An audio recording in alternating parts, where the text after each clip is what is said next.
नमस्कार. आज आपण एका अशा विषयावर चर्चा करणार आहोत जो ग्रामीण महाराष्ट्राच्या अर्थकारणाशी थेट जोडला गेलाय.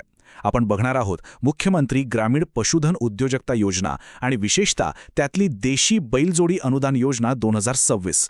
शेती आणि पशुपालनासाठी हा एक खूप मोठा आधार आहे. तर ही योजना नेमकी कशी काम करते आणि तिची एवढी चर्चा का होते ते आज आपण या सविस्तर विश्लेषणात समजून घेणार आहोत. चला तर मग सुरू करूया.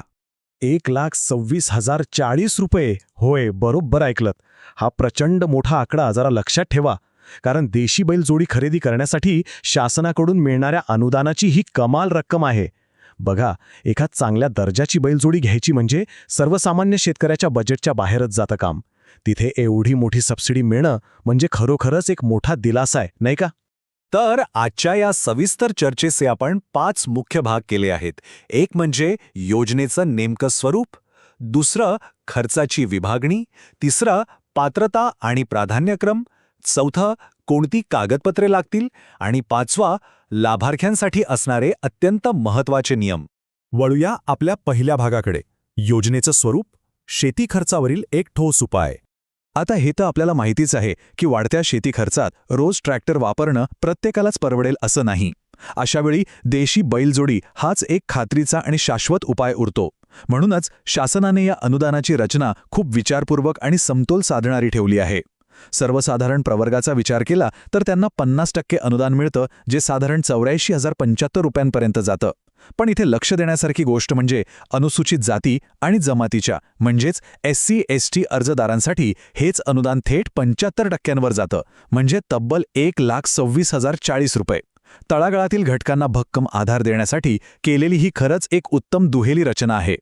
आता बघूया आपला दुसरा भाग, खर्चाची विभागणी आणि शासनाने केलेलं अचूक मूल्यमापन. आता तुमच्या मनात आलंच असेल की ही अनुदानाची रक्कम शासनाने नक्की कोणत्या आधारावर ठरवली. तर हे फक्त बैलजोडीच्या किमतीवर ठरलेलं नाहीये. शासनाच्या निकषानुसार बैलजोडीची मूळ किंमत 1,50,000 रुपये इतकी निश्चित केली गेली आहे. पण थांबा, यात आणखी एक गोष्ट आहे.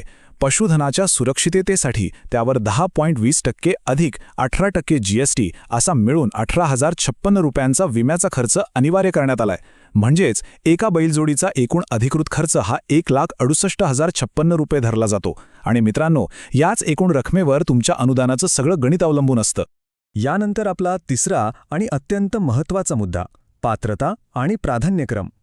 थोडक्यात सांगायचं तर याचा लाभ नक्की कोणाला मिळणार? प्रामुख्याने 3 गट या योजनेसाठी पात्र ठरतात. पहिले म्हणजे आपले अल्प आणि अत्यल्प भूधारक शेतकरी. दुसरे, ज्यांच्याकडे जंगलातील जमिनीचे अधिकार आहेत असे वनहक्कधारक. आणि तिसरी सर्वात महत्त्वाची गोष्ट बरे का, जर तुम्ही भूमिहीन आहात आणि तुम्हाला या योजनेचा लाभ घ्यायचा आहे तर ऊसतोड महामंडळाकडे नोंदणीकृत ऊसतोड कामगार म्हणून तुमची नोंद असणं अगदी अनिवार्य आहे. आणि हो, या योजनेमध्ये आरक्षणाचे अत्यंत कडक आणि स्पष्ट नियम लागू करण्यात आलेत. हे खूपच रंजक आहे बघा. एकूण अनुदानाचा तब्बल 50% वाटा हा थेट महिलांसाठी राखीव आहे. अगदी बरोबर, 50%. त्यानंतर 5% जागा दिव्यांगांसाठी राखून ठेवल्या आहेत आणि उरलेला 45% वाटा सर्वसाधारण गटासाठी आहे. उपेक्षित आणि दुर्लक्षित घटकांना खऱ्या अर्थाने पुढे आणण्यासाठी केलेला हा एक जाणीवपूर्वक आणि चांगला प्रयत्न म्हणता येईल. आता समजा अर्ज खूप जास्त आले तर निवड कशी होणार? त्यासाठी एक सुस्पष्ट प्राधान्यक्रम ठरलेला आहे. सगळ्यात आधी भूमिहीन कामगारांचा विचार केला जातो, त्यानंतर अत्यल्प भूधारक, मग अल्पभूधारक आणि शेवटी वनहक्कधारक. आणि यात एक विशेष गोष्ट अशी की या सर्व गटांमधून जर कोणती महिला बचत गटाची म्हणजेच SHGची सदस्य असेल तर तिला या संपूर्ण प्रक्रियेत सर्वात पहिलं प्राधान्य मिळतं. चला आता वळूया आपल्या चौथ्या भागाकडे, आवश्यक कागदपत्रे आणि प्रशासकीय अटी. कोणत्याही शासकीय योजनेचा लाभ घ्यायचा म्हणजे कागदपत्रांची पूर्तता आलीच. सगळ्यात महत्त्वाचं म्हणजे स्वतःच्या नावावरील 7/12 उतारा असणं अत्यंत आवश्यक आहे. पण वनहक्कधारकांसाठी इथे एक मोठा दिलासा आहे बरं का. त्यांच्या 7/12वर फक्त इतर अधिकार अशी नोंद असली तरी चालते किंवा जिल्हाधिकाऱ्यांचे प्रमाणपत्रही ग्राह्य धरलं जातं. यासोबत दिव्यांग व्यक्तींसाठी UDID कार्ड आणि ऊसतोड कामगारांसाठी अधिकृत नोंदणी प्रमाणपत्र असणं अगदी मस्ट आहे. आता ही निवड कशी होते ते समजून घेऊया. तर ही पूर्ण प्रक्रिया मानवी हस्तक्षेपाशिवाय संगणकीय प्रणालीद्वारे रँडम पद्धतीने चालते, म्हणजे पूर्ण पारदर्शकता.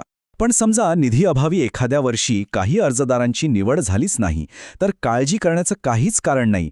त्यांचा अर्ज बाद होत नाही. त्यांना सरळ प्रतीक्षा यादीत म्हणजेच वेट लिस्टमध्ये ठेवलं जातं. आणि पुढच्या वर्षी स्थानिक पातळीवर क्लस्टर विकास पद्धतीचा वापर करून त्यांनाच प्राधान्याने पहिली संधी दिली जाते. हा नियम खरंच खूप आश्वासक आहे. आणि आता आपला 5वा आणि शेवटचा टप्पा, लाभार्थ्यांसाठी महत्त्वाचे नियम, म्हणजेच निवडीनंतरची कडक प्रक्रिया. एकदा का तुमची निवड झाली की त्यानंतरची प्रक्रिया खूप कडक आहे हे लक्षात घेणं गरजेचं आहे. ही कालमर्यादा पहा. निवड झाल्यापासून केवळ 1 महिन्याच्या आत तुम्हाला कृषी उत्पन्न बाजार समितीतून बैलजोडी खरेदी करणं बंधनकारक असतं. समजा तुम्ही 1 महिन्याची मुदत चुकवली तर काय होईल? तर तुमचं नाव थेट प्रतीक्षा यादीच्या सर्वात शेवटी ढकललं जाईल. त्यानंतर 3 वर्षांचा विमा काढणं, भारत पशुधन पोर्टलवर जनावरांची नोंदणी करणं आणि हे सगळं वेळेत पूर्ण झाल्यावरच थेट डीबीटीद्वारे तुमच्या बँक खात्यात अनुदानाचे पैसे जमा होतात. आता पशुपालक म्हटलं की एक नैसर्गिक भीती असतेच. अचानक जनावराचा मृत्यू झाला तर काय? आणि नेमकं इथेच त्या 3 वर्षांच्या सक्तीच्या विम्याचं खरं महत्त्व आपल्याला समजतं. हा विमा लाभार्थी आणि जिल्हा पशुसंवर्धन उपायुक्त यांच्या संयुक्त नावाने काढलेला असतो. दुर्दैवाने जर बैल दगावलाच तर याच विमा रकमेतून आणि अधिकाऱ्यांच्या संमतीने तुम्हाला नवीन बैल मिळवून दिला जातो. शासनाने दिलेलं हे एक अत्यंत भक्कम असं सुरक्षा कवच आहे. पण हो, शासनाच्या या मोठ्या मदतीसोबतच आपल्यावर काही जबाबदाऱ्याही येतात. उदाहरणार्थ, शासनाने ठरवून दिलेल्या 1.5 लाखापेक्षा जास्त किमतीचा बैल जर तुम्ही घेतला तर तो वरचा वाढीव खर्च आणि वाहतुकीचा सगळा खर्च हा स्वतः लाभार्थ्यालाच करावा लागतो. तसेच योजनेच्या सर्व नियमांचं पालन करण्याचं एक कायदेशीर बंदपत्रही लिहून द्यावं लागतं. याशिवाय खरेदीची पक्की पावती, बैलांसोबतचे तुमचे स्वतःचे फोटो आणि विम्याची सर्व कागदपत्रे तुम्हाला तालुका स्तरावर वेळेत सादर करावी लागतात. तर या संपूर्ण सविस्तर चर्चेवरून एक गोष्ट अगदी स्पष्ट होते की ही योजना म्हणजे केवळ अनुदानाची खैरात नाहीये, तर ग्रामीण अर्थव्यवस्थेतली एक अत्यंत शिस्तबद्ध आणि लक्षित गुंतवणूक आहे. अशा प्रकारच्या पारदर्शक आणि थेट पशुधन अनुदानामुळे ग्रामीण महाराष्ट्रातील अल्पभूधारक आणि भूमिहीन मजुरांच्या आर्थिक स्वातंत्र्याला खऱ्या अर्थाने कसा आणि किती मोठा वेग मिळेल हा एक असा प्रश्न आहे ज्याचा विचार आपण सर्वांनी करायला हवा. आजच्या या सविस्तर विश्लेषणात आपण इथेच थांबूया. पुन्हा भेटूया अशाच एका महत्त्वाच्या आणि माहितीपूर्ण विषयासोबत. तोपर्यंत धन्यवाद.